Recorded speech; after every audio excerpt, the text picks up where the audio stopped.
Hi, I'm Susan Johnson. I'm the host for this party, and I'm also the state representative. And I love to bring people in the community together, and that's what the Mill Museum does.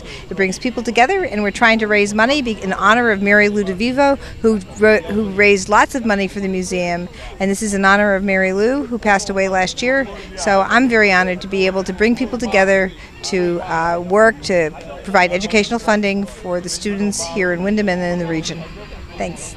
My name is Peter Roos. I'm president of the board for the Mill Museum, and I'm here because I support the museum, I support our town, the things we do. I find the history fascinating. I've always loved Willimantic, lived here since 1962, and I just want to keep learning more and more about it. And supporting the educational system here is a big step in that direction.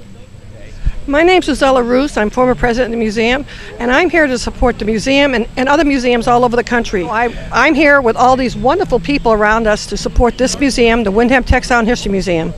Thank you. My name is Bill Powers. I used to teach at Windham High School. I was teaching history and social studies, and this is a wonderful event. I'm also a volunteer at the Textile Museum, and I think history is a fantastic thing. In fact, I frequently do the history chair.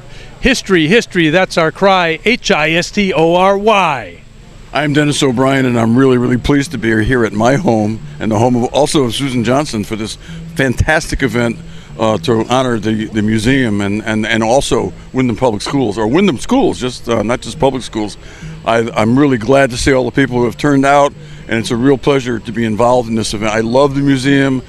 Susan Johnson said it best when she was up in front of the group talking about how important it is for us to have recognize our common history and to be positive about the town of Windham. Thanks.